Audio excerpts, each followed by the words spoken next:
Hi, I'm Amber. In 2012, I moved to New York City with $20 and big dreams.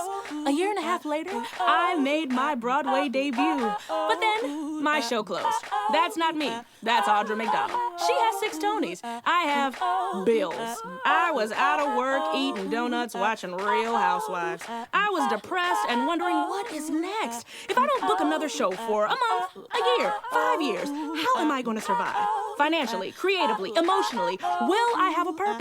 Will I lose my freaking mind? Join me as I chat with your favorite Broadway stars for a closer look at life beyond the stage. This is Unemployed and Working. Hi friends, welcome to Unemployed and Working. I am so delighted to have my guest, the fabulous Leslie Odom Jr. joining me today. How are you, Leslie? I'm so good. I'm so glad to have you. I'm so happy to be here. I've been a fan for a long time, and I remember meeting you in the lobby of Soul Doctor and having a complete fan fest. You were so good in that show. Thank you. Thank you. So good. Thank you. And when I was coming up with the list of people who I wanted to talk to, I said, I need to talk to Leslie. I feel like you have a lot of wisdom, you have a lot of experience, a lot of knowledge, and you're such a sweet person. That's very nice. You really are. I really appreciate that. So I'm glad to have you at the table with me. Yeah. Are you excited? Yeah. Okay, good. Let's jump right in. My first question for you is, when did you settle in New York? What brought you here? And was there a plan? Because there's not always a plan. But if you had a plan, what was it? I came back to New York only about 3 years ago. I was in LA. I moved to LA after college. And I was in LA for 8 or 9 years. And Smash was the job that brought me back to New York. Awesome. And I thought that I would go right back to LA after Smash ended. But work has been good and steady. I'm from New York, and I got to LA and kind of saw a palm tree and was like, hello. Welcome. People can live like Welcome. this. You know, I've been in LA for, like I said, 8 or 9 years, and I still feel like I'm on vacation. Okay. You know, and that's like my internal rhythm is kind of like that. It's slow. Understood.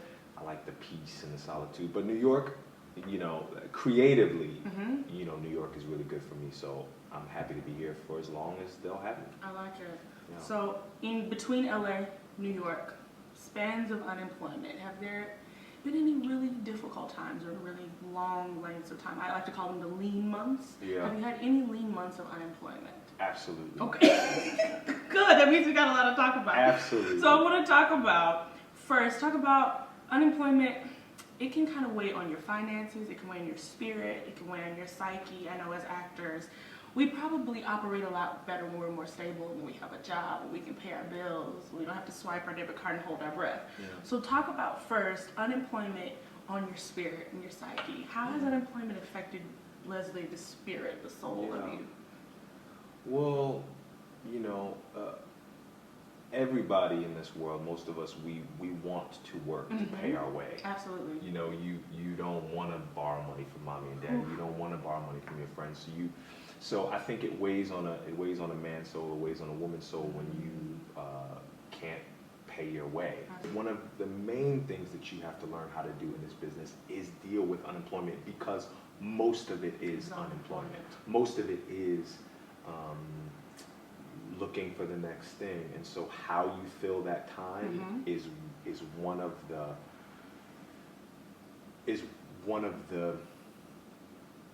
most important things you can learn in this business. And it takes a while. It took me about 10 years. It took me about 10 years to really understand how to deal with those times, because it was rough. My 20s were really rough.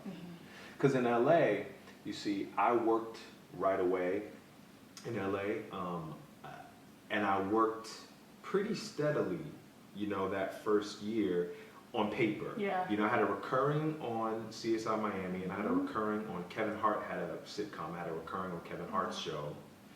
And so I had 2 TV shows recurring, right? So at the end of the year, I looked back on it, and I was able to make a living, you know, between shooting the shows and residuals. But like, I did about maybe 4 or 5 episodes of CSI Miami and 2 episodes of Kevin's show, which equaled in time about 3 weeks of work. Wow. You know what I mean? Yes. And so the money was able to sustain me. I maybe did a commercial too, which is one day, which is, in a way it's good, because you can shoot a commercial and you only work one day and that money can sustain you for a year or two, but you only worked one day. So you got to fill 364 days. You got to fill those other days. And so I couldn't figure it out in my 20s. I really couldn't. It was up and down, the roller coaster, really emotionally, I did not have that figured out. But I finally got it together. I will leave room now for you to ask the question. So, the 20s being difficult, you said it takes 10 years to figure it out. Was there a shift? What happened that was different in the 30s that wasn't going on in the 20s? Right before I turned 30, which is kind of a big deal for everybody, Yeah, right before I turned 30, but especially for a man, you take stock and you kind of, you're looking at what this next decade of your life is going to be, right? So this is what happened. So 29, I booked a pilot. I booked a lead in a show for ABC, and I've arrived. You have. I did it. Welcome. Welcome. Lead in a pilot. It didn't get picked up, but it was a high-profile show, and I'll just get something else right away. Absolutely. Because I've arrived. You see, I'm 29. Hello. I've been in the business Do you for a know long time. Right. I'm Leslie Odom Jr. Right. So I was very, very confident that I'd get something else right away, and I didn't. And I had been here before, you see, but it was like, I was like, how do you grow up in this business? How do you ever become an adult if it's just the rug is pulled out from you constantly? I mean, it's like, because so I get this show and then it doesn't get picked up and there's nothing. I mean, there's nothing. The phone is not ringing. And, I'm looking at, is this, so I'm 29. What about when I'm 39? What about when I'm 49? Yes. Is this, I don't want to do this. I can't sign up for this. How am I ever going to have a life, that I can, how do you pay a mortgage if it's, you right? That one day at work, you're trying to pay a mortgage. That you can't even count on. So I was ready to leave the business right before I turned 30. I was like, I need to phase out. I need to find the next thing to do because I don't want to do this. And so I met with, I'm going to say their names just because they're so important to me, but in LA, I have Ren Brown, who runs the Ebony Repertory Theater out there, which is the black theater company. He's like, when people move to LA, especially black people, he's the first number I give them. Call Ren when you get there. Because he's the man. And then the other one was my soon-to-be father-in-law, Stuart K. Robinson, who is a brilliant acting coach and a businessman in LA. And these are black men who have made a living in this industry who are not Denzel Washington. So I latched onto them right away because, there's very few of us that are going to have Samuel L. Jackson, Denzel success, but these are black men in this business who have houses and families, they put kids through college, and they're not names that you know. And so I'm like, what did you do?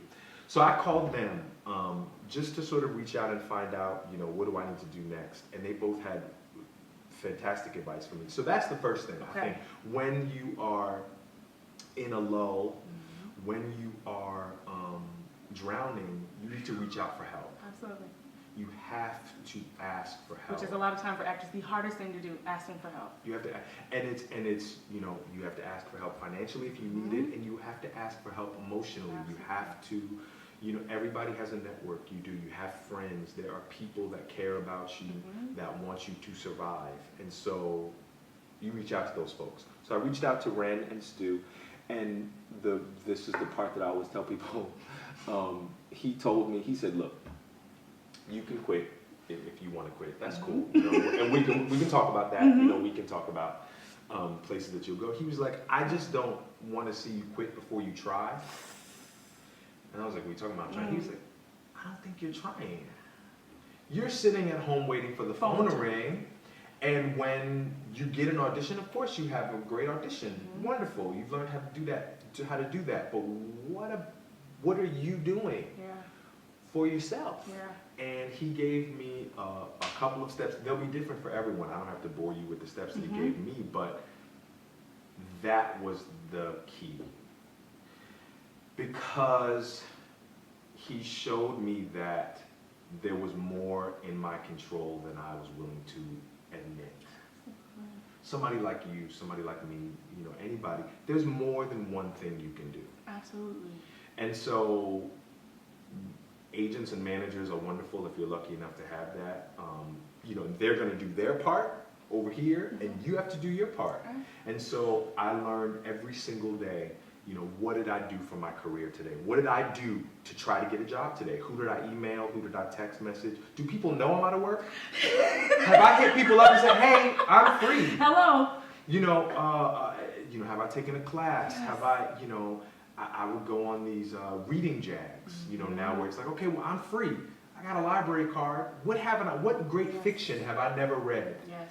You know what I mean? There's so many books on the shelves, and what CD has I've never listened to, you know that Beatles album or that, you know, people have talked about it forever. I don't really know Mozart. You know, because a lot of times, especially for those of us that went to college, you know, that's a long time that we were schooled. That's a long time that we were trained where somebody. We had a curriculum. Absolutely. We had people designing our days. Schedule, we had discipline, it was structured, And so you have to learn how to do that yourself. Absolutely. And it's such I think as actors, especially those of us who come out of school, it's a mental adjustment because you think, I have my 16 bars, I have my monologue, I'm talented, I'm gonna work. Yeah. Nobody ever tells you, there's so many other things you have to do, can do, must do. Like, and if you don't come to that realization, you're going to be in a cubicle in like 3 months. Yeah. You know, if you don't say and accept, I have to do, period. Yeah. That's what it is. And I'm still figuring it out. But I remember that moment when I said, I have no auditions. Oh my God. And I was like, no. I have no auditions. I'm empowered to act. And that's the thing that people don't. It just takes a long time, and it's maturity, because we're all maturing and growing at the same time. You think just because you're in New York and have an apartment and pay bills that you're an adult and that you're a grown-up, but it's not that at all. It's so many other smaller things, and I think that's really important because a lot of people don't know that, or it takes, by the time they figure it out, it's too late, because you've already given up, you've already moved back to Idaho, wherever you came from, and you didn't try. You didn't try. That's, and not to.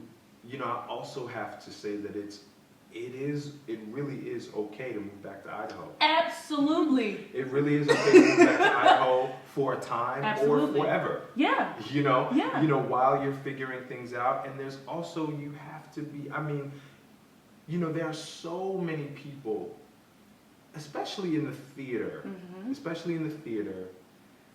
almost everybody I find in the theater came because of love. It wasn't money. It's the casting people, it's the people behind the scenes, it's the stage managers, it's everybody. And so I said that to say, like, and a lot of them didn't know that they were going to do the jobs that they did when they started. So I say you have to be open to the road of your life. Yes. Because it could lead you somewhere that you know, somewhere more beautiful, or somewhere you just didn't even realize, you know? I mean, you know, you take the experiences that you had in LA and you take them back to Idaho. You start, you know, whatever you want to do there. I mean, I really don't judge people's paths because it is rough. Have you ever dealt with any depression because of this business? Any self-doubt, low self-esteem? Has there ever been any kind of internal struggle? Oh, yeah. Don't want to get up out of it, anything like that. And how did you push it through? Oh, yeah. I mean, you know, I don't think, I mean, there's people that struggle with clinical depression. You know, there's people that struggle with whether, you know, even when things are good, they struggle with, you know, depression. So that's never been, thank God, that's never been something that I've had to deal with. But situational depression, you know, absolutely, you know, absolutely. You know, there's been times when this business has, you know, where a situation is like I pull the covers over my head and I don't, you know, want to come out. But for me, you know, I found two things have, well, several things have been helpful. Number one, I give myself a time limit. You know, I parent myself in that way. Okay, you know, 2 days, 3 days. If you know what I mean, and that's enough. Yes. And you gotta put one foot in front of the other, right? Which is harder to do again when it's clinical. You know, when it's something you need medication for, which I've never had. But so that, you know, give yourself time limit, because feel what you feel. Yes. Go to the bottom. Allow it to happen. Feel it. Oh, feel it. Because there's good stuff there. There's a humbling that happens at the bottom. There's truth that you can see there. Yeah, that's helped me. Like I said, reaching out is so important. You know, you're not alone. If you are alone, don't be. You know, figure out how not to be alone. And also, you know, I tell people, man, this is a spiritual journey too. If you do not have a relationship with God, and I'm not here to tell you call because He's vast. It is vast. Yes. And so it's like, you know, but if you are not sort of connected to something bigger than this thing, and, you know, learning how you fit into this thing in a large way instead of like the microcosm, like, you know, I didn't get that Broadway tour. Do you know what I mean? You have to figure out, then it's going to be really hard for you. You talked earlier about that crossing from 20s to 30s, and especially as a man, that whole family thing starts to set in. I know as a woman, people talk about clocks ticking and biological things. How has your family, friends, I know you have a fabulous wife, has the presence of your family, your friends, affected your choices in any way? Yeah, all of that, for sure. I mean, you know, that's next level stuff, you know, and you should only take on those responsibilities when you're ready to take that on. Yes. You know, I mean, we practice family planning because, you know, I think when you have a child, hopefully it's on purpose and, you know, you're ready to then put somebody else before yourself, you know, that you're ready to do that. I don't, you know, I want to be willing to say, I can't go there. Like, I don't want a baby. You know what I mean? Like, no. You know, instead of like, oh, don't want baby. You know what I mean? Like, I don't want to be like that. So we, you know, so we are taking this time for ourselves to do what we want to do and to live, you know, and yes, I mean, it's only enhanced, you know, my relation. That was one of the, you know, the reasons I knew it was okay to settle down with the partner that I chose, because she makes me better and it's more fun. You know, the adventure is more fun because, you know, I say about performers, it's very tricky bringing in a partner because we fell in love a long time ago. You know. With this thing. This has been my husband for a long time. With this thing that we'll drop everything, right? I mean, this comes first, right? And so, you know, it takes a second, and you have to really be smart about choosing somebody that understands that. What do you do? It could be in those lulls, or maybe when you are employed. Is there anything you do that keeps you grounded, keeps you happy, allows yourself to take yourself out of this busy, crazy industry that we do and just have some you time? Yeah. You know, I've read, it's so lame, but I've, you know, I think A New Earth is required reading. I think it's required reading because there's just, you know, he's one of the greatest philosophers of our time.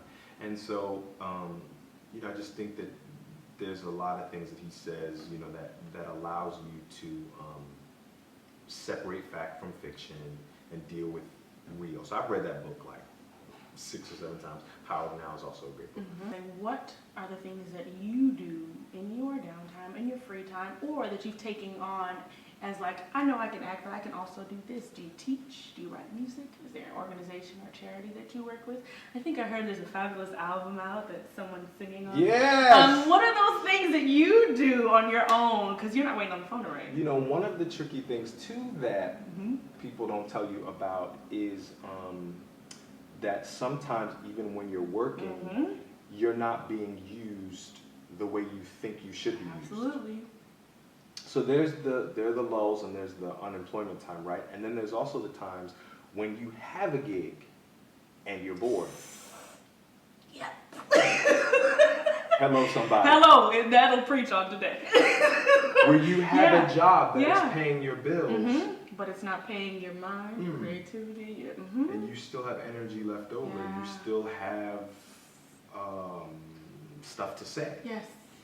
You're in a Broadway show, and you are twiddling your thumbs Yes. backstage, or Yes. you're on a TV show, and they use you seldomly, which is the situation that I found myself in. Right? And so that's a weird thing Yeah. to complain about. Oh man. That's a weird thing to Because complain anybody, about. you have a job and you're not having what? Right. I will never, ever expect any job to fulfill my creative engine. When I take a job, and I'm happy to take a job, I am agreeing to be used how you see fit. This is your baby. Absolutely. This is your baby. You've hired me to, and if I allow myself to be, if there's something I don't want to do, then I don't do it. But if I'm allowing myself to be for hire, I'm allowing myself to be hired.